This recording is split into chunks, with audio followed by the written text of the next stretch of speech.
Hola amigos, ¿cómo están? Nos encontramos en un nuevo programa del Journal Cirugía Plástica en nuestro canal YouTube. Siempre invitándolos a que se suscriban para que tengan noticias y los nuevos programas que aparecen cada semana. Hoy tenemos a un gran invitado que es el doctor Otto Ziegler, que nos va a tocar un tema muy importante siguiendo con el capítulo de rejuvenecimiento facial.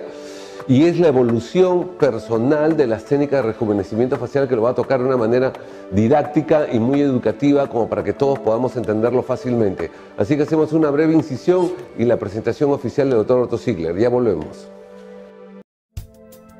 Holmes Private, la infidelidad y la mentira estarán ahora en su escritorio.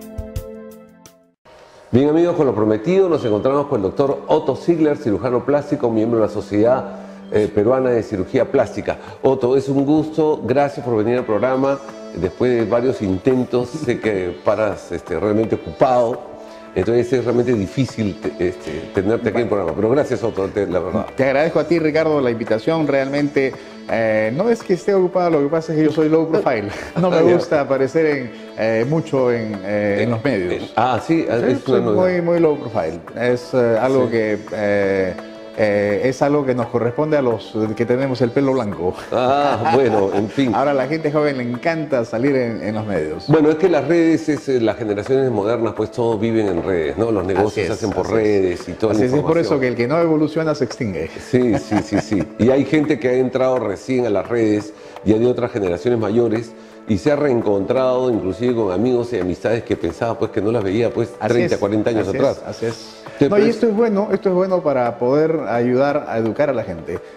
Porque hay muchos pacientes, muchas personas que no saben realmente cómo son las cosas y se ven expuestos a caer en manos que no son las correctas, ¿no? Así es, y justamente la finalidad de este programa es que sea netamente educativo, no es como se habla criollamente farandulero, ni que mira el esto, ni... Esa es justamente una de las razones por las cuales he aceptado tu invitación, Ricardo. Gracias. Porque he estado viendo tus programas y me han parecido alturados, correctos. Tratamos de ser lo más serio posible, ¿no? No es acá la idea de decir, miren qué bonito, pero yo, sino es educar a la gente para que justamente, como dices tú, no caiga en malas manos. Y mira, y el dato lo repito y le doy la cantaleta de que recuerden de que hay 3.000 pseudo cirujanos plásticos en el Perú. Claro. Y tan solo titulados son 400, de los cuales 200 y pico, 230, 40 pertenecemos a la Sociedad Peruana de Cirugía Plástica. Es correcto, lo que dices y es muy importante que las personas, el público, se dé cuenta de esto, porque se dejan llevar por gente que hace mucho marketing sin tener los conocimientos, aparte de conocimientos, los valores y las técnicas apropiadas para saber llevar a un paciente, ¿no? Y eso es algo que es...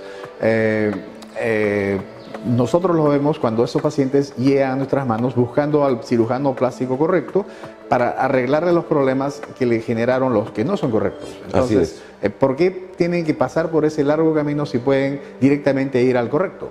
El cirujano plástico correcto es el que pertenece a la sociedad, que está bien entrenado y no gente pues que se malbaratea, por decir así, ¿no? Así es, y no solamente el tema es precio, porque estos no son ofertones en cirugía plástica, así es. Y también que el público entienda de que siempre la diferencia de un cirujano plástico que a su vez hace estética, reconstructiva y todo, es que está capacitado para reparar cualquier complicación mínima que puede existir en una cirugía plástica que está descrita, o sea, nadie es perfecto. Todo acto del ser humano carece de perfección, pues no somos dioses. Exacto, es cierto. Entonces, eso, porque muchas veces son los mismos pacientes los que traen sus problemas y no los comentan al cirujano, los mienten con el afán de quererse operar y después aparecen los problemas y le echan la culpa al cirujano. Es por eso que nosotros tenemos que hacer una buena evaluación y el paciente no debe de mentir, debe seguir las instrucciones, indicaciones preoperatorias que hacen los doctores para poder tener una cirugía exitosa y sin complicaciones que se puedan presentar, no por muchas veces manos del cirujano, sino porque el propio paciente trae enfermedades ocultas, medicamentos que está tomando y que no son los correctos. Muchos son drogadictos que pueden, en su afán de quererse operar, niegan su drogadicción y después le trae problemas y le echan la culpa al cirujano, ¿no? Así es, entonces la verdad es que ustedes, yo siempre digo, la responsabilidad es 50-50, ¿no? Así es. Se tienen que colaborar. Y te cuento como anécdota, o sea, hay cosas que puedan ocultar. He tenido pacientes que me han ocultado operaciones, intervenciones quirúrgicas del pulmón, que no lo decían, si no fuera por una placa no lo descubríamos. Exacto. Y dos, embarazos también que hemos terminado descubriendo.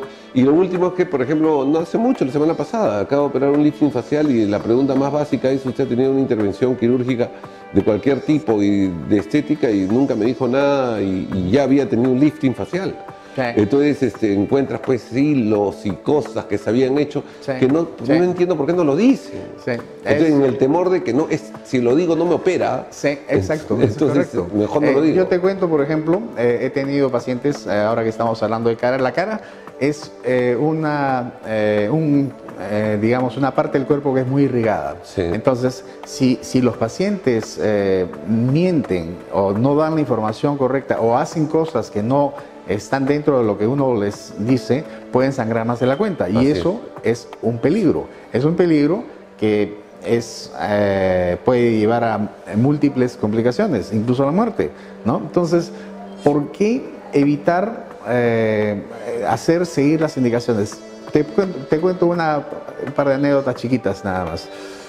Opero un varón, que están entrando también los varones a hacerse rejuvenecimiento facial, y en la historia no comentó nada, no tomó nada. En la operación sangró como si estuviera tomando aspirina. Para esto nosotros suspendemos la aspirina, vitamina E y una serie de productos naturales que promueven mayor sangrado.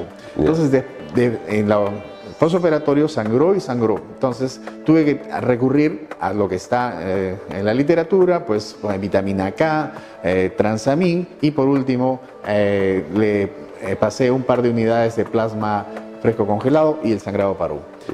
Al día siguiente, cuando ya hablo con el paciente, le digo: ¿qué estás tomando? Que has sangrado como si tomaras aspirina. Ah, ¿verdad? Sí, ahora que me acuerdo, yo tomo té verde mañana, tarde, noche. El té verde produce sangrado. También. Entonces, ¿y por qué no me lo dijiste? Porque si te lo decía no me operabas.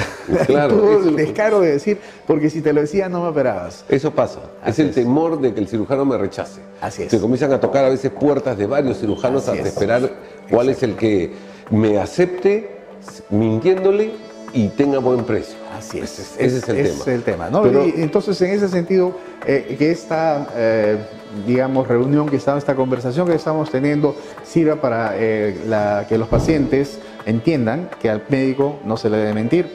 Se debe decir toda la verdad, sobre todo las operaciones previas, enfermedades que haya tenido, medicinas o productos naturales que tome. Entonces, todo eso de ahí va a evitar problemas que puedan suceder, y nadie quiere problemas. Así es, perfecto. Otto, gracias por las recomendaciones. Entonces vamos a hacer una nueva incisión muy breve y retornamos ahora sí con el tema de lleno. Ya volvemos. Muchas gracias. Holmes Private, la infidelidad y la mentira estarán ahora en su escritorio. Bien, amigos, de vuelta en el programa con el doctor Otto Ziegler, y aquí nos vamos de lleno ya al tema que es la evolución personal de las técnicas de rejuvenecimiento facial. Otto, cuéntanos, en tu experiencia como cirujano plástico, has pasado, supongo, por diferentes técnicas. Exacto. Y tú has llegado a una conclusión hoy. Exacto. Bueno, una de las cosas que tengo que decir para empezar es que la evolución de las técnicas de cirugía facial se han dado en los últimos años basadas en un mejor entendimiento de la anatomía. Entonces, esto de acá hace que las técnicas de rejuvenecimiento facial sean cada vez, digamos, más avanzadas. En ese sentido, podemos mencionar en la anatomía, vamos a hacer una breve descripción de la anatomía para que las personas puedan tener una idea. Entonces, por ejemplo, en el año 89 apareció el trabajo de Furnas. En el trabajo de Furnas, él habla sobre los ligamentos de retención de la mejilla, que le dan soporte a los tejidos blandos de la cara. Pero lo menciona como simplemente unos puntitos. Pero eso de ahí no, es por eso que en ese momento las técnicas que había eran técnicas muy simples, eran muy sencillas. Entonces, posteriormente, al ir, digamos, avanzando los estudios anatómicos, aparecen cosas más específicas. Por ejemplo, En el año 2007 hay un gran trabajo publicado en el PRS, que es el Plastic and Reconstructive Surgery. El que hace el trabajo es Joel Pesa, pero Roich, que es el editor, se pone en el trabajo para él también aparecer en la estampita. Entonces, este trabajo de Roich y Pesa habla sobre los compartimentos adiposos de la cara. Entonces, estos compartimentos adiposos de la cara están, digamos, tabicados. Estos tabiques, como se va a ver más adelante, forman los diferentes compartimentos, que son básicamente los ligamentos que separan la cara. Es el cigomático, macetérico cutáneo, orbitarios, el mandibular, platisma auricular. Entonces, estos ligamentos sirven como, si imaginamos una carpa, ¿no? Las estacas que fijan la carpa. La carpa es el toldo vendría a ser la piel, el SMAS, que es el sistema músculo-aponeurótico superficial, y estos ligamentos son los que lo mantienen firme. Pero en la medida que pasa el tiempo, estos ligamentos se van soltando. Eso es lo que menciona digamos, el nuevo concepto sobre lo que es la anatomía facial. Entonces, en el 2007 hubo otro trabajo también de Gregory Latrenta. Latrenta menciona por qué envejecen las mejillas. Entonces habla de lo que estamos hablando, de los ligamentos de retención, de los compartimentos adiposos de la cara, y los divide en superficiales y profundos. Entonces, por ejemplo, profundo es Bichat. La grasa de Bichat es profunda. Los superficiales son todos los que tenemos en la piel que se suelta. Entonces, eso de ahí lleva al entendimiento más adecuado de las cosas. Por ejemplo, hay mucha gente que quiere, para disminuir esto que está suelto acá, operarse Bichat. Y termina con un hundimiento de la cara, porque el Bichat es una grasa profunda, no es superficial. Entonces, esas cosas están mal desde el punto de vista de concepto. Uno tiene que saber anatomía para saber qué poder ofrecer a sus pacientes. Entonces, posteriormente, en el año 2013 aparece el trabajo de este doctor Mark Kotner con Mohamed Al-Ghul. Este trabajo se llama Ligamentos de retención de la cara, una revisión de la anatomía y aplicaciones clínicas. En este trabajo, él suma el trabajo anterior con otro. O sea, junta todo. Entonces, al juntar todo, vamos a ver una imagen en la cual se ve la cara con los compartimentos adiposos y a la vez están los ligamentos de retención. Entonces, ¿eso a qué nos lleva? Nos lleva a que ya se divide la cara en dos partes. La mitad del ligamento macetérico cutáneo hacia atrás, que se llama el compartimento de la grasa fija, y el que está por delante del ligamento macetérico cutáneo, que es lo que se llama el centro oval de la cara, que es donde están los compartimentos adiposos superficiales, que también se le llama la grasa móvil. Esta grasa móvil es la que se suelta y se cae. Es por eso que tú, si ves a una persona mayor, tú vas a ver que en la persona mayor, esta parte que está atrás está pegadita. Pero hay una línea que demarca lo que está pegado de lo que está suelto. Ese es el ligamento macetérico cutáneo. Entonces, si nosotros entendemos esto, vamos a darnos cuenta que las técnicas iniciales que yo aprendí, que son las técnicas de plano superficial, no sobrepasan este ligamento macetérico cutáneo. Al no sobrepasar este ligamento, entonces solamente llega a la grasa fija. Y como no llegan a la zona central, que es lo que se ha soltado, se ha caído, desde atrás y con esta barrera, porque es una barrera así, que va desde la profundidad del periósteo hasta la superficie de la dermis. Ya divide todo totalmente. Define. Y si tú jalas, y el vector es muy importante también. En las técnicas anteriores el vector era horizontal, te jalaban así para atrás. Entonces, ¿qué te da? Te produce pues los estigmas de la cara jalada. Entonces, eso de ahí, tuve la oportunidad de hacer varias de estas operaciones y veía eso y decía, wow, no me gusta. Entonces, posteriormente, tuve la oportunidad de ser becado por la Marina de Guerra del Perú a hacer un posgrado de cirugía plástica en la Universidad de Georgetown, invitado por el doctor Scott Spear, y el mundo se me abrió. Entonces tuve la oportunidad de ver nuevas cosas. Entonces, Para poder entender exactamente el cambio de las técnicas, tenemos que pasar por una última imagen que vamos a, espero se pueda ver en el video, que es la evolución del proceso de envejecimiento. Entonces, en la imagen que van a ver a continuación, van a poder apreciar que como ya se ha mencionado, la cara está dividida en 3 tercios: superior, que es la frente, hasta el párpado superior; el tercio medio, que es párpado inferior, hasta la línea de mandíbula; y el cuello, que es el tercio inferior. Entonces, en esto, para poder hacer el concepto completo de lo que es el proceso de envejecimiento, tenemos que hablar de que el último, por decir, concepto es que el movimiento genera envejecimiento. Entonces, en el tercio superior, si nosotros, ¿qué tenemos en el tercio superior? Tenemos muy poco: piel, tejido celular subcutáneo, que es escaso, y músculos. Entonces, en el tercio superior nosotros tenemos 2 grupos musculares: los que fruncen el ceño y bajan las cejas, que son los corrugadores y procerus, y el frontalis, que es el que eleva las cejas. Entonces tenemos 2 maneras de ver a las personas, o las personas se expresan, porque esta es una forma de expresarse. Y como ejemplo, voy a acordarme de mi colegio. Teníamos una profesora que le decían la parca. ¿Por qué le decían la parca? Porque todo el día andaba con el ceño fruncido, molesta. Claro. ¿No? Tenía esa actitud de estar molesta. Y a la otra profesora le decíamos la zapaza. Era una profesora, Miss Kennedy se llamaba, que todo el día andaba con las cejas levantadas, las arrugas horizontales, ¿no? Y decía: hey kids, what's up, what's up, ¿no? Pero era en la, criollada infantil, juvenil. Claro. No, eran los 2 conceptos como se consideraban a las 2 personas. Claro. Una con el ceño fruncido, molesta, y la otra con una expresión de líneas horizontales, líneas verticales. Entonces, ¿qué hacer, o qué se hace, o cómo se debe enfocar este tema?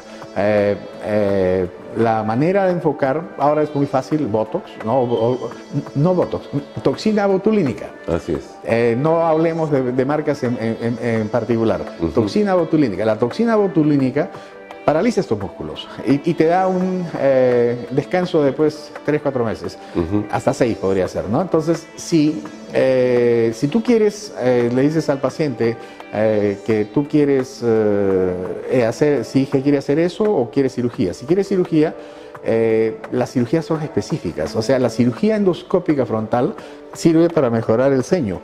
Es muy, no complicado, sino difícil poder arreglar las arrugas horizontales con cirugía endoscópica. Podría hacerse, pero demanda de algo más, elaborado. Lo que suele ser la técnica para eliminar las arrugas horizontales es la coronoplastía, pero la coronoplastía al estilo de Sheryl Laston. Sheryl Laston hace la coronoplastía, no es solamente jalar la piel. En la coronoplastía de Sheryl Laston lo que se hace es, hace, la visualización del músculo, y se recorta el músculo y se saca como si fuera una jamonadita, ¿no? Pero y dejar algo de músculo para que se mantenga en movimiento. Y es una excelente operación. A mis pacientes yo las fastidio y les digo: viniste con tu frente como si fuera un campo de agricultura llena de surcos, y te vas como si tu frente fuera una pista de aterrizaje sin un solo bache. Pero estás hablando de una técnica con la incisión... Exacto, ese es lo malo, clásica. Que a la gente no le gusta eso. Claro. O sea, siendo de incisión clásica, antes solamente se jalaba la piel. Ahora, ya tiene muchos años de esa técnica, pero es muy buena, que es la de Sheryl Laston, de hacer el tratamiento del músculo. Pero como sabemos, a la gente cada vez menos le gustan las cicatrices. Entonces, eso con la toxina botulínica ya prácticamente esa cirugía no se hace, ¿no? Porque prefieren una inyección cada 6 meses a tener una gran cicatriz. Claro. Pero es dentro de lo que es el concepto de rejuvenecimiento facial, tenemos que mencionarla, ¿no? Y una de las cosas que también hay que mencionar es que la relación íntima que hay en el tercio superior entre la frente, la ceja y el párpado superior. Así es. Entonces, si uno frunce y la persona es fruncidora, cuando uno recibe al paciente y le dice, doctor, quiero que usted me haga los párpados superiores. Ok, uno les explica que también habría que hacer la cirugía endoscópica o poner la toxina botulínica para que no baje la ceja. Y le dicen, no, me dice, yo he venido solamente por los párpados. Ok, le hago párpados. Y después cuando pasa el tiempo y la persona regresa y me dice, doctor, pero no me levantó las cejas. Señora, yo le expliqué que había que hacer la cirugía endoscópica para levantar las cejas. Ah, no, doctor. Entonces, es algo que la gente tiene que entender. ¿Qué es lo que conversamos, perdón que te interrumpa, el programa anterior con el doctor Johnny Pita, ¿no? Que justamente la endoscopía en cirugía frontal y el seno, exacto, justamente es reposicionar tejidos y reposicionar las cejas. Y después no te das cuenta que lo que sobra de piel del párpado superior es menor. Así es. Entonces, aunque tienes que a veces hacerlo de todas maneras, pero ya es menor, ¿no? En cambio, sacas, pero la ceja exacto, sigue. O sea, el complemento de ambas es lo importante. Ese es el mensaje, claro, y qué bueno que Johnny haya mencionado eso también, porque es lo que se debe hacer, ¿no? O sea, tratar de complementar una con la otra, porque así somos. O sea, ahora se complementa todo. Así es. Entonces, saliendo del tercio superior, pasamos al tercio medio e inferior de la cara. En el tercio medio e inferior de la cara, en la imagen que se va a ver en la pantalla, se puede apreciar cómo en la persona joven teníamos el proceso de envejecimiento. Los pómulos llenos. Estos pómulos llenos, si nosotros los correlacionamos con el esquema que vimos de los grupos o los cojines adiposos de la cara, ese corresponde al cojín adiposo malar. Entonces, con el paso del tiempo, al soltarse estos tejidos, se va a formar si inicialmente la imagen de la pestaña al pliegue del surco nasovival es muy discreta, con la caída de este pómulo, esa distancia se va a prolongar y se va a formar lo que se llama el mid-face group, o sea, el surco de la mitad de la cara. Entonces ya tenemos, y el cojín adiposo malar, que es lo que antes era el pómulo, al caer forma este rodete que se nos forma a todas las personas, y eso hace que se llene el surco nasogeniano. Entonces, lo correcto sería pues hacer este levantamiento para que todo esto de acá suba y se reposicione. Bueno, siguiendo para adelante, o mejor dicho, hacia abajo, vamos a ver que la mejilla también se suelta y se cae. Y existe un músculo acá que se llama el depresor angulioris, depresor del ángulo de la boca, que jala el ángulo de la boca para abajo. Y al jalar el ángulo de la boca para abajo, lleva la grasa que está acá, que es la grasa del jowl, hacia abajo. Y todos ya tenemos esta bolsita acá. Entonces, lo que sostiene a los tejidos adiposos es el sistema músculo aponeurótico superficial, que no puede con el peso de los tejidos y también se suelta. Y es por eso que la línea de mandíbula se distorsiona. Entonces, volvemos a repetir. Si ya entendemos cómo funciona la cara, ahora vayamos a ver el cuello. En el cuello, la gente piensa que la papada es por grasa. Pero no es así, mejor dicho, es el conjunto de tres cosas que tenemos en el cuello. Tenemos la piel, tenemos la grasa y tenemos el músculo platisma. Entonces, el problema, al igual que en todos los demás casos, el platisma también se suelta. En la juventud el platisma está pegadito, haciendo un ángulo de más de 90 grados, pero con el paso del tiempo se suelta el platisma y vas a formar lo que se llaman las bandas del platisma. Entonces, estas bandas del platisma también tienen que ser solucionadas. Y esas bandas del platisma también están pues acompañadas de tejido adiposo y la piel. Entonces, para poder hacer un buen rejuvenecimiento facial, tenemos que darle mucha importancia al cuello. El cuello es parte fundamental de la juventud. Un cuello bonito es un cuello joven. Un cuello suelto, caído, ya... Una pregunta, ¿tú eres partidario en esos casos, dependiendo del paciente obviamente, pero de usar, si no es de avanzada edad, pero tiene las cuerdas platismales, usar, por ejemplo, toxinas botulínicas para tratarla? Sí. En las personas que... o sea, el Botox es muy bueno. Perdón, la toxina botulínica es muy buena. La toxina botulínica es muy buena, sabiéndolo usar.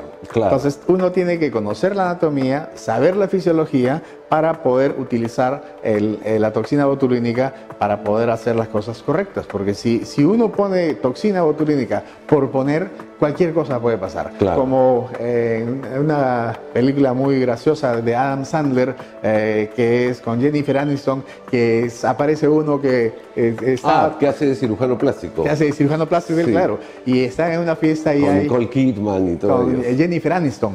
Claro, y también aparece Nicole Kidman y todo su grupo. Así es. Sí, sí. Entonces... que aparece alguien que está operado, que no tiene sensibilidad. Se le cae toma champán y se le suelta y se le cae. O sea, eso es obviamente es un sarcasmo, ¿no? Ni podía colocarse el sorbete el pobre. Así es. Eso es una burla al exceso. Al exceso de cirugía, claro. O al exceso de aplicación de toxina botulínica. Entonces, esas cosas, por ejemplo, hay que tenerlas siempre en cuenta y saber hasta dónde son las limitaciones, qué hacer, qué poder, cómo emplearlo. O sea, y para eso tienes que saber y conocer anatomía. Si no sabes anatomía, cualquier cosa puede pasar. Pero puede ser que sea una posibilidad. Yo la tomo así también. ¿Por qué? Porque a veces, como has dicho tú al comienzo, la gente busca menos incisiones. Exacto. Entonces hay que tratar de darle alternativas. Amigos, bueno, vamos a hacer otra breve incisión, ya van 3.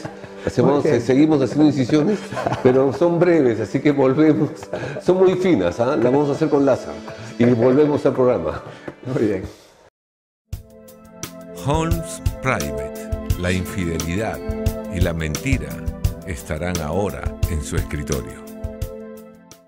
Bien amigos, de vuelta al programa con el doctor Otto Ziegler y estamos en un interesante programa y realmente muy educativo. Otto, realmente está siendo muy didáctico, te felicito. Y en el proceso de envejecimiento que hicimos, la gente se va a preguntar, todo el público, ok, estamos envejeciendo y después que pases a ver qué haces para resolver esos problemas, ¿no? Correcto, una pregunta que nos lleva a 2 respuestas, ¿no? En estos momentos, como tú bien dijiste, las personas quieren cada vez menos cirugías. Sí.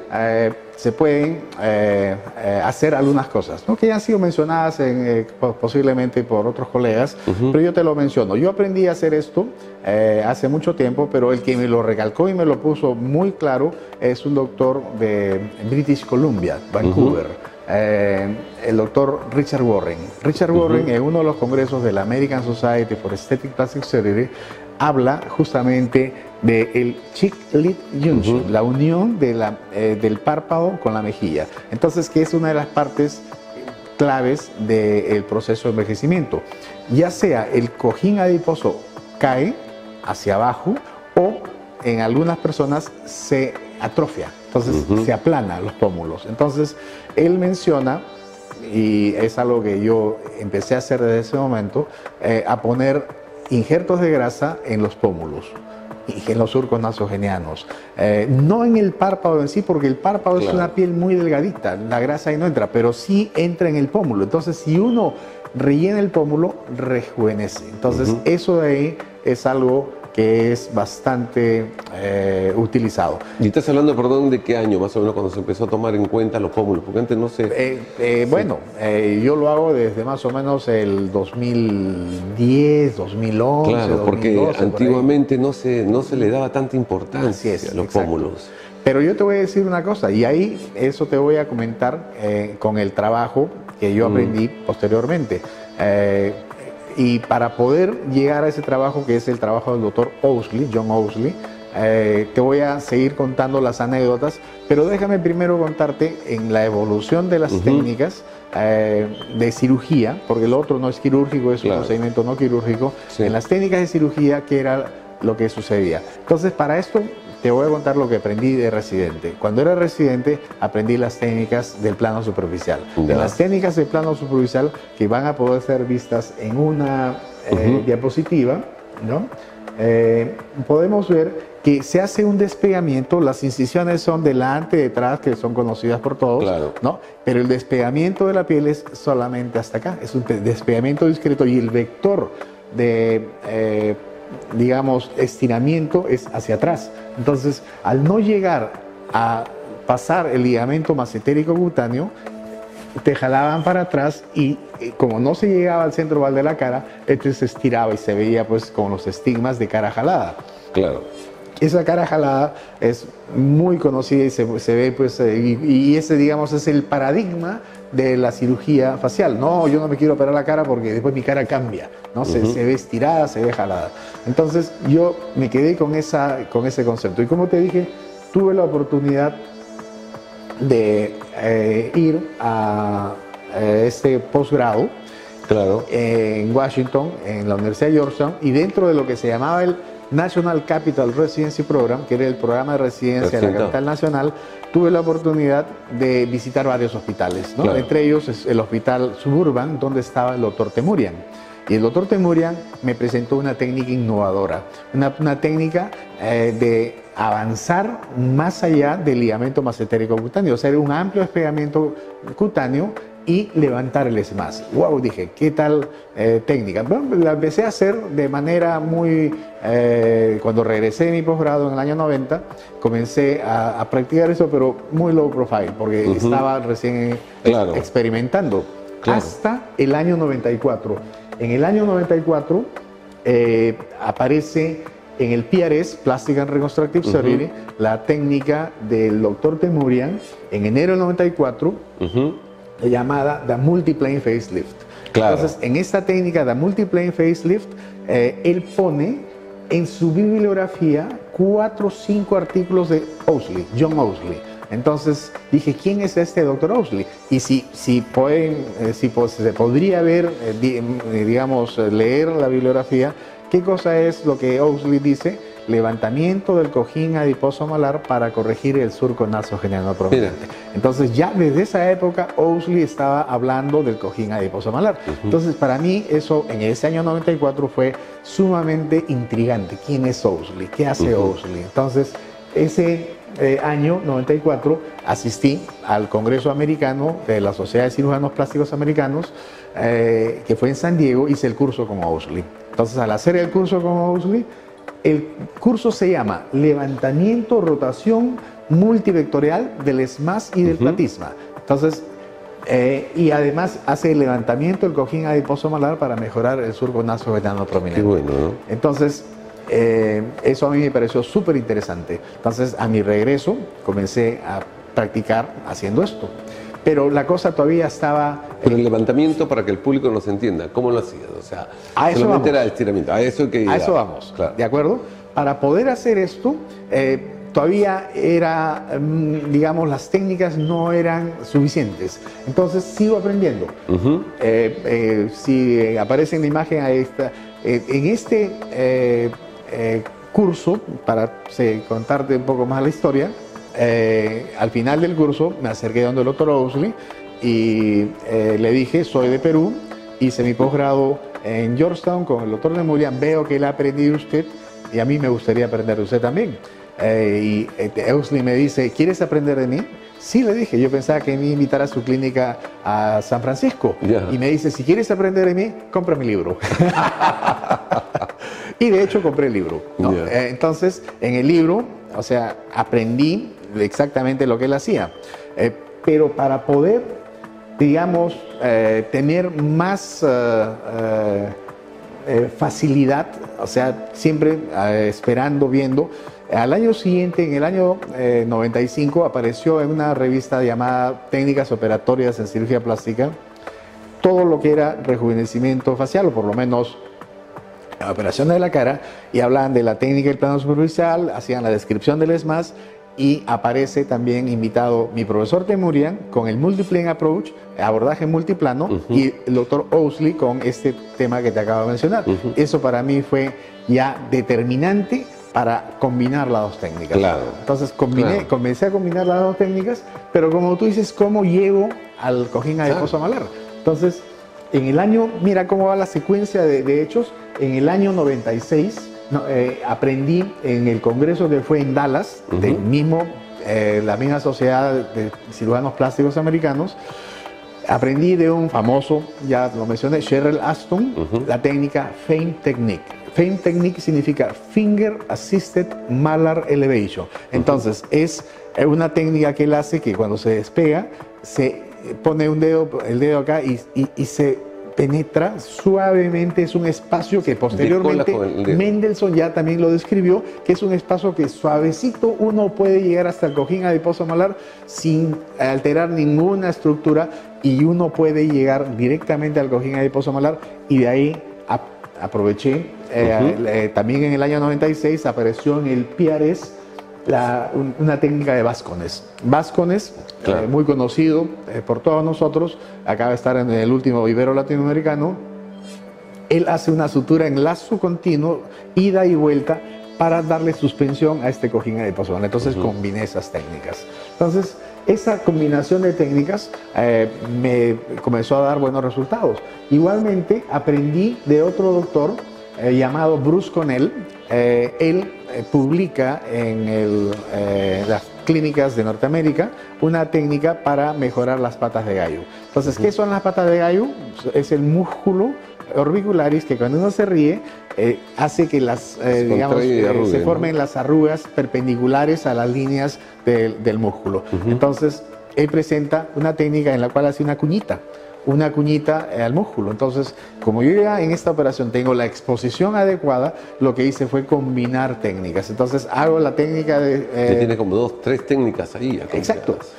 Hago la técnica de Sheryl Aston, levanto y las fibras del músculo también se levantan. Entonces, yo lo que hago es las recorto. O sea, bajo visión directa, parte del músculo está en el colgajo que hemos despegado, que es de la piel, como para llegar al cojín adiposo malar, y parte están en el lecho mismo del músculo. Entonces, al hacer esto, hago un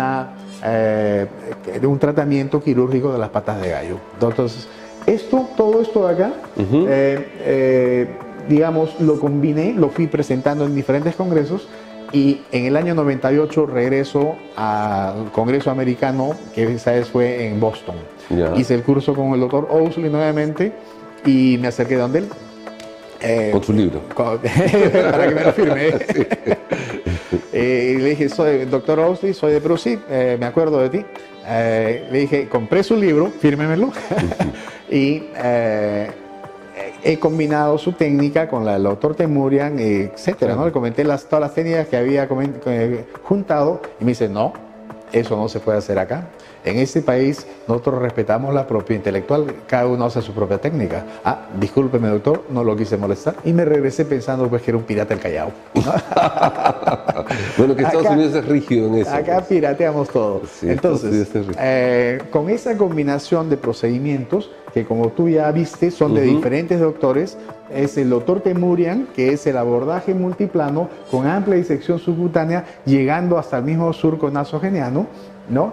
Y levantamiento del ESMAS, el levantamiento del ESMAS al estilo de Owsley, multivectorial, con el levantamiento del cojín adiposo malar. Y para poder llegar al cojín adiposo malar, hacemos el FAME Technique, que es el Finger Assisted Malar Elevation, para llegar tranquilamente, digamos, sin alterar ninguna estructura. Y de ahí hacemos la técnica de Bascones para hacer la fijación. O sea, tú, perdón que te interrumpa, en esa técnica estás levantando con el dedo, sí, decolando con el dedo. Primero la parte de abajo. Más. No. Encima. Tú lo estás haciendo simplemente superficialmente. El ESMAS no llega arriba. El ESMAS claro, solamente llega hasta acá. Claro, por eso tú lo que estás tunelizando superficialmente. Exacto, para llegar ahí. Para llegar al cojín adiposo malar. Al cojín adiposo, ya. Entonces, ese es un trabajo que fue presentado en el 2012, 2 trabajos que fueron presentados en el 2012 en Vancouver, en la Sociedad Estética Americana.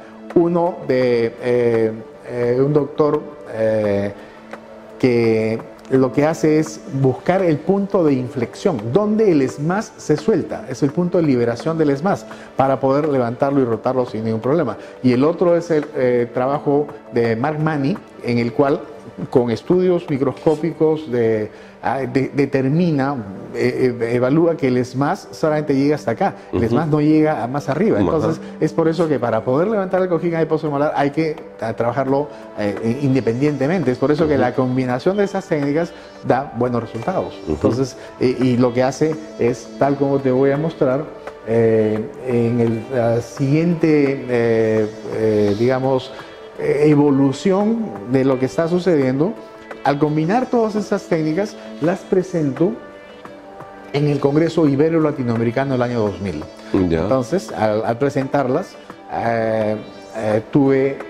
se me acercó bajando del podio un famoso doctor, el doctor José Guerrero Santos, de México, su escuela Instituto Jalisciense de Cirugía Reconstructiva. ¿Qué propaganda voy a hacer? Mi hijo acaba de terminar la residencia allá y el mismo maestro le entregó el diploma, posteriormente con mucha pena falleció.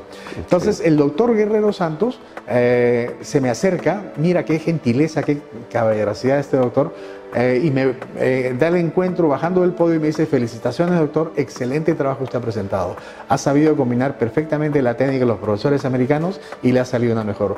Y esta técnica, me dijo, es de rejuvenecimiento facial, no de simplemente jalar la cara. Así es. Entonces, maestro, le dije, yo me siento muy honrado a sus palabras, y bien merecidas, me dijo, ¿no? Fue un clic que hicimos con el maestro. No, a partir de ahí nos hicimos amigos, y posteriormente, en el año 2009, presenté en el Bolivariano, como vamos a ver más adelante, pero quisiera aprovechar, antes de poder seguir, hacer algunas, si se va a ver en pantalla, sí. Más adelante, se puede ver en esta imagen que estamos presentando en estos momentos, podemos ver cómo es digamos, el concepto. La amplia disección subcutánea. Que es bien amplia. ¿No? La línea roja es la que marca el ligamento masentérico cutáneo. Lo amarillo es el cojín adiposo molar y obviamente pues la flacidez y soltura de toda la cara. Y tenemos una paciente con el mismo, digamos, el envejecimiento, ¿no? Y al día siguiente de operada se puede ver cómo, al haber hecho el levantamiento en el esquema multivectorial, son 5 vectores, y este concepto de Owsley, que fue en el año 94 que yo lo aprendí, actualmente acaba de ser expuesto en la revista de la Sociedad Estética Americana por Andrew Giacono. Andrew Giacono habla de los vectores más eficientes para hacer el rejuvenecimiento facial, y habla del horizontal, que es el que se hacía antes, habla de 45 grados, que es el que usa Owsley, que es el ideal, y después, como vamos a ver más adelante, debido a que hubo problemas, empiezan a hacer las técnicas de acceso mínimo, que es el Max Lift, y estas técnicas que ahora vamos a conversar también. Ellos hacen el levantamiento vertical hacia arriba, sí, que tampoco es el más recomendado según Andrew Giacono y según Owsley. Entonces, yo me baso en esos conceptos para poder llevar a cabo esta técnica, que es básicamente el levantamiento, de la piel, que es con la amplia disección subcutánea, llega perfectamente. 2, del músculo, el esmás y el platisma, que se llama cervicoplastia lateral, ¿no? Pero te llevas el platisma hacia arriba. Hacia atrás. Hacia atrás. Por eso están los 5 vectores. Los vectores acá estás llevándote hacia atrás. El esmás es para arriba. ¿Y lo trabajas debajo, subesmás? Sí, sí. Claro, para poder traccionarlo. Hay en eso otro gran profesor, gran maestro que acaba de estar acá también en el último vivero latinoamericano, que es el doctor Thomas Bix. Él dice, hay 2 tipos de cirujanos de cara: los que son plicadores, plicators, y los que son los que hacen la esmastectomía, o sea, que hacen el levantamiento del esmás y la reposición del esmás. Yo soy de ese tipo. No soy plicador. El plicador es poner el puntito nada más. No, en cambio, para hacer igual que un sastre. Tú cuando tienes una ropa que te queda grande, ¿quieres que le hagan plieguecitos nomás o que te la desarmen y te la entallen a tu cuerpo? Obviamente, claro. El buen sastre hace eso, entalla a tu cuerpo, a tu medida. Eso es lo que hace un levantador de esmás y reposición, porque eso es una reposición. Lo que se ha soltado, se ha caído, tienes que reposicionarlo, llevarlo hacia arriba y en esos ángulos y de la manera que te estoy comentando. Perfecto, y en la figura se ve aparte de el levantamiento del cojín adiposo malar, que es independiente. Ya. ¿De acuerdo? Ok, Otto, vamos a hacer una nueva incisión, nos pide aquí la producción. producción nos corta un poco la viada, pero vamos bien porque el resultado es realmente impresionante, lo que estamos viendo, ¿no? En el postoperatorio. El postoperatorio es bueno y si el paciente tiene buena, no tiene ningún problema de sangrado, pues, evolución rápida. Perfecto. Así que amigos, regresamos luego de una breve incisión, llevan como cuarta. Estudiamos luego. Holmes Private, la infidelidad y la mentira estarán ahora en su escritorio. Bien amigos, continuamos con la presencia del doctor Otto Ziegler y Otto, continuemos con tu exposición. Aquí vemos en las imágenes ya no una dama, sino un varón, que aparentemente es una cara complicada, ¿no? Por la cantidad de proceso de envejecimiento. Si nosotros analizamos esta cara con la imagen, son dos trabajos diferentes. El de la izquierda es el trabajo presentado en el año 2007 por Rodrich y Pesa, y el de la derecha es el presentado en 2013 por Mohamed Al-Ghul y Matt Gotter.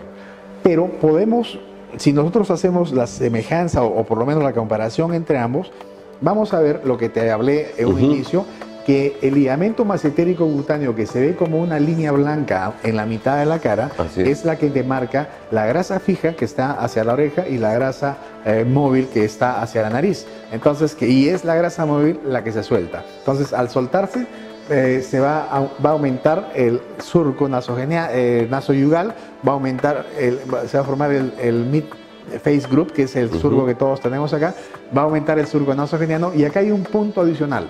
Algo que fue lo que a mí me motivó a seguir investigando. Tuve una paciente que me dijo, después de operada, me dijo, me has dejado la cara muy bien, la cara y el cuello muy bien, pero no me has arreglado esta línea de acá. Mira, le dije, yo soy el que más lejos llega, el que más estructuras levanta, pero no puedo llegar a esta parte. Pero te prometo, sí, le dije, que apenas aparezca la técnica, yo la voy a aprender. Muy bien. Entonces, como pertenezco a las dos sociedades americanas de cirugía plástica, me llegan las revistas, me llega la información, y en el año 2006 llegó una técnica muy interesante de un doctor francés llamado Claude Leloir. Claude Leloir hace, si ustedes ven, para no salir de este esquema, si ven la última flecha, la de abajo, la negra que está abajo, marca justamente la comisura labial. Sí, esta comisura labial era complicada, ya no es complicada. Entonces, ¿qué cosa es lo que hace esta? Entonces, esto lo vamos a, enfocar un minuto más adelante. En estos momentos quiero hacer una, una conclusión de hasta el momento, para poder llegar a hacer el rejuvenecimiento facial. Hay que hacer una amplia disección subcutánea, hay que pasar el ligamento masentérico cutáneo, hay que levantar el ESMAS en forma multivectorial, hay que levantar el cojín adiposo malar. Y en el cuello, esta parte de acá, el tercio inferior, era lo que me quedaba todavía,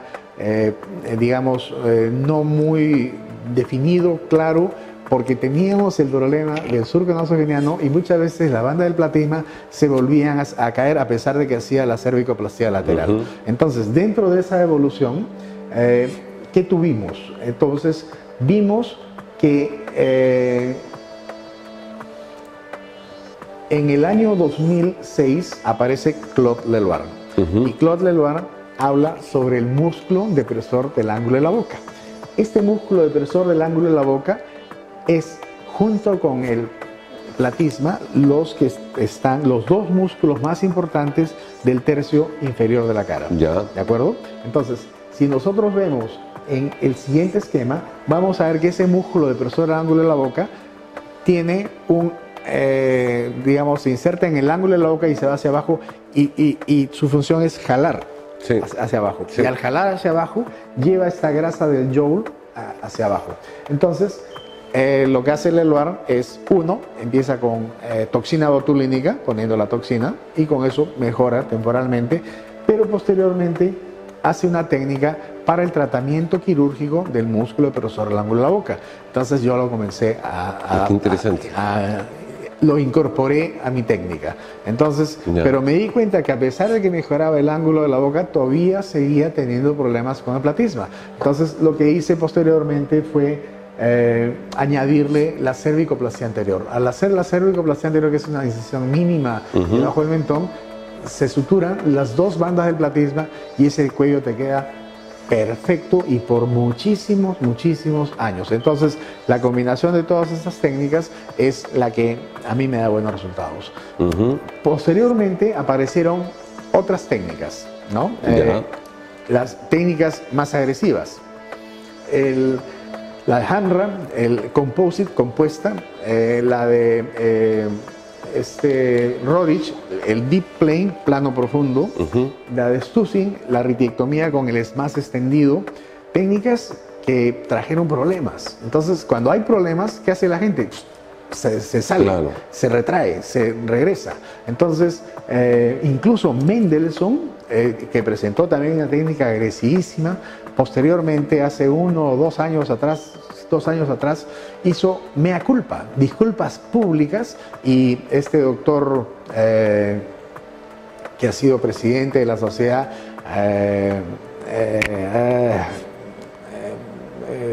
bueno, ahorita me acuerdo el nombre, dijo en público: no te preocupes, lo bueno, lo importante es saber reconocer que te equivocaste. Entonces, ¿después de cuántos años? Después de cuántos años, así es, ¿no? Sí. Entonces, a raíz de esas técnicas agresivas, ¿qué cosa hicieron? Aparecieron las técnicas de acceso mínimo. Tenemos, entre las de acceso mínimo, tienes la de el Quick Lift, tienes el Max Lift, tienes el Short Scar Lift, ¿no? Analicemos. El Max Lift es de Patrick Tonar. Patrick Tonar hace una disección mínima. En esa disección mínima, en el esquema está, no sobrepasa el ligamento masentérico cutáneo. Lo que hace es plicaturas, o sea, pasan hilitos que le dan vuelta y levantan los tejidos. ¿Y qué hace? El levantamiento vertical. O sea, lo que Andrew Iacono posteriormente dice que no es correcto. Que no debería ser. Que no debería hacerse. Entonces, estas técnicas de acceso mínimo no son buenas. Lo único bueno de estas técnicas de acceso, en el sentido de que te van a dejar pues algún tipo de digamos, estigma que no, al paciente no le gusta y después te reclama que no me gusta, porque al ser de acceso mínimo las incisiones son cortas. Entonces, igual, regresamos al ejemplo del sastre, ¿no? Si tú tienes algo que está ancho y adelgazas acá, lo otro ¿cómo queda? Suelto. Entonces, eso es lo que pasa. Cuando haces incisiones mínimas, ok, perfecto, no hay mucha cicatriz, pero lo que no cortaste se queda flácido, suelto. Pues. Entonces, no es una buena técnica. Entonces, yo personalmente la hago en forma muy, digamos, puntual, ¿no? Entonces, pero para poder hacer técnicas de acceso mínimo, otra de las cosas que yo hago es hacer el acceso mínimo por fuera, pero por dentro no hago aplicaturas, salvo que el caso sea pues muy simple. Por dentro trato de, con las incisiones mínimas, hacer lo que hago, la ritiectomía multiplano, levantándoles más, reposicionándolo, levantando el cojín adiposo malar, que al final es lo que hace que el rejuvenecimiento sea el adecuado. Claro. Ese es más o menos, en grosso modo, la comparación entre todas las técnicas que hay en la actualidad, ¿no? Entonces, la que yo hago, que es la del multiplano, las agresivas, que ya te las mencioné, y las de acceso mínimo, ¿no? Y lo que nosotros hacemos también, que es el acceso mínimo combinado. Entonces me gusta combinar. ¿Te gusta combinar? Eso es lo que veo. Te gusta combinar, pero los resultados son interesantes. Y eso me trae a colación una anécdota. Cuando estábamos en el Congreso Ibero-Latinoamericano en el año 2000, que el doctor Guerrero Santos me hace formalmente, se me acerca la doctora que es muy conocida también, Manuela Berrocal. Claro. ¿No? Y me dice: bueno, chico, dígame usted, ¿cómo es que usted ha hecho su técnica? La colombiana. Y yo le comenté, pues, y le dije, he combinado todas esas técnicas, pero el doctor Austin me dijo que yo era un pirata del Callao. No, usted no es pirata, doctor, usted es ecléctico. El ecléctico aprende los dogmáticos, diferentes dogmáticos para sacar su propia cosecha. Sí. Además, para piratas, lo pirata del Caribe, doctor. Sí. Sí. Esa es más o menos la idea. Y posteriormente se pueden ver algunos ejemplos, ¿no? Sí. Por ejemplo, cervicoplastía anterior y lateral, como los cuellos quedan bien después de una operación en conjunto. En la foto se aprecia a una paciente el resultado de cervicoplastía anterior y lateral con muy buenos resultados. Sí. Es otra de las cirugías complementarias que se hace. Ya hemos hablado del tercio superior de la cara, que es la cirugía endoscópica frontal más la blefaroplastia superior, ¿no? Y bueno, acá te voy a poner una, no se ve, pero te lo voy a comentar. Estas son las conclusiones que saca Gregory Latrenta en su trabajo del año 2007. Y dice que de acuerdo al procedimiento y a la cantidad o el porcentaje de grasa movilizada, va a variar en las diferentes técnicas. Cuando hace uno solamente un lifting de piel, no moviliza nada de grasa. Cuando hace un mini lift, moviliza 8.7% de grasa. Cuando hace un supra smash, que vendría a ser lo que es las plicaturas, moviliza un 46%. Si se hace una esmastectomía, ¿no? Con una amplia movilización, se moviliza el 55%. Si se hace más extendido, hasta 67% de grasa, ¿no? Que esto vendría a ser con el levantamiento del cojín adiposo malar. No, cuando uno se va más profundo, o sea, llegas a la subperióstica, disminuye. O sea, ni tan superficial ni tan profundo. O sea, los tejidos que se caen, que se movilizan, son los que están en el tercio medio, en la parte superficial, más que profunda. Es por eso que el Bichat no entra para nada en esta conversación que hemos hablado sobre anatomía y técnicas de rejuvenecimiento facial, ¿no? El Bichat es más soporte. Entonces, si uno lo saca, se hunde la cara. Entonces, hay que... La gente tiene que tener cuidado con eso. Porque hay algunos que aprovechan el lifting para extirpar la bola de Bichat en plano directo. Han habido oportunidades que haciendo el lifting, el Bichat ha aparecido, pero ya es espontáneamente. Entonces ahí sí vale la pena sacarlo, ¿no? Pero sin excederse tampoco, porque si no queda un hundimiento que no es agradable. Depende del exceso nomás que aparece, ¿no? Así es. Podría ser. No, entonces, para concluir, entonces las técnicas clásicas son de disección mínima, no pasan el ligamento masentérico cutáneo, solamente estiran la piel, no se movilizan los cojines adiposos de la cara y dan estigmas de cara jalada. De la cara jalada, lo que se veía antiguamente. Ahí está, ese es el esquema de lo que hemos hablado. Las técnicas agresivas, que son la de compuesta de Hamra, el plano profundo de Roerich, más extendido de Stussing, la profunda de Mendelssohn, dan complicaciones. O sea, todo el mundo se salió de ahí.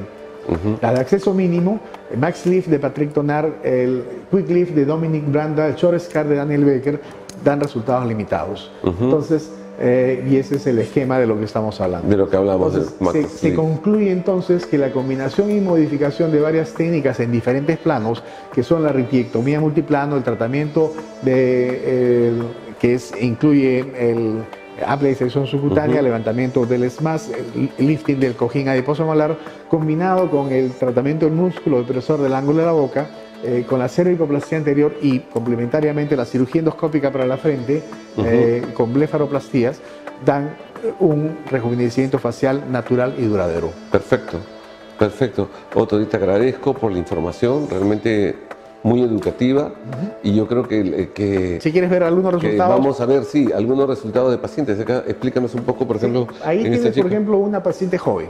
Esta paciente joven tenía los párpados encapotados, fruncía el ceño, entonces ya se ve su cara cuadrada, porque se cayó esta parte. Entonces, la diferencia entre una y otra una y otra diapositiva es que ya en la segunda foto ya tiene la frente más levantada, las cejas levantadas, ya no tiene el fruncimiento del ceño, los párpados están abiertos, entonces se cumple, ¿no? Las características de la juventud. Tercio superior. Perfecto. El pómulo, el tercio medio de la cara se ve nuevamente posicionado y la cara está triangular. En la primera se ve cuadrada porque está caído los cachetes, por decir así, y en la otra se ve triangular. Yo creo que eso de ahí... Y en la foto de perfil es lo mismo, no hay baja de peso ni nada de eso. No, es cirugía, solamente cirugía.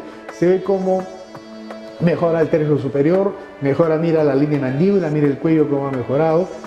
Esa es una idea, esta señora que ya la vieron, el cambio es espectacular, ¿no? Entonces el cuello, la línea de mandíbula, todo mejoró. Entonces igual la frente, porque si se ve cómo ha levantado la ceja, cómo ha levantado los párpados. En el tercer caso, hay un caso que tienes ahí una persona mayor. Parece que la foto del postoperatorio de poco tiempo, sí, no me equivoco. Es más o menos un mes. Un mes, ¿no? Sí. Sí. Tienes diferentes operaciones, se ve cómo se redefine la línea de mandíbula, se ve cómo la persona rejuvenece. Esta chica, por ejemplo, ella misma me dice, me cambiaste la vida. Claro. ¿No? Vino diciéndome, tengo 46 años y me echan más de 50, ayúdame. Entonces, ya, le dices, y ahora la chica está feliz. Claro, lógico. Ella misma se siente de 30. Claro. ¿No? Y este es el otro perfil de la misma paciente. Creo que esto es para muestra un botón. Estas son las membresías a las que pertenezco. Y acá está mi familia, ¿no? Tengo familia de cirujanos. Tengo dos hijos. El mayor, Otto, hizo cirugía general acá en el Perú y fue a México a hacer cirugía plástica al Instituto Jalisciense de Cirugía Reconstructiva con el doctor Guerrero Santos. Y de ahí se fue a hacer un año de microcirugía reconstructiva a Taiwán. Entonces está... Y acaba de volver, parece. Acaba de regresar, ¿no? Entonces ahorita está trabajando conmigo, viendo dónde se ubica. Entonces, bueno, pues te felicito, Otto, porque ya es toda una familia de cirujanos. Sí, y el segundo es cirujano oncólogo. Está haciendo, terminó en el INEN, cirugía oncológica, y ahora trabaja en el servicio de mastología en la Ricardo Palma. Y también trabaja conmigo en la clínica. Mira, te felicito, realmente es muy agradable ver todo un tema familiar. Sí, es una cosa satisfactoria poder compartir con los hijos ahora ya como colegas. Sí, sí, muy interesante, y debe ser muy amical también la relación que tienes con tus hijos, ya no solo como colegas. El único que no está de acuerdo es el tercero, que es ingeniero, porque hablamos de medicina nada más. Claro, ya se sientan a almorzar juntos y están perdidos. Así es. Pero bueno, ya tendrías que hablar de algo de ingeniería biomédica. Exacto, algo, un punto intermedio. Nanotecnología y qué sé yo, algo de eso. Así es. Bueno, Otto, ha sido un gusto tenerte en el programa, te agradezco. Muchas gracias. Tus saludos al público que va a estar viéndote y al tanto de todo lo que les has dicho. Muchas gracias, amigos. Espero que esta reunión haya sido educativa. Es la base más importante de todo, que las personas aprendan, sepan que deben de hacer las cosas correctas e ir donde los cirujanos correctos. Así es, amigos. Así que ya todo está dicho y los esperamos la próxima semana con un nuevo programa. Hasta luego. Gracias. Hasta luego. Gracias.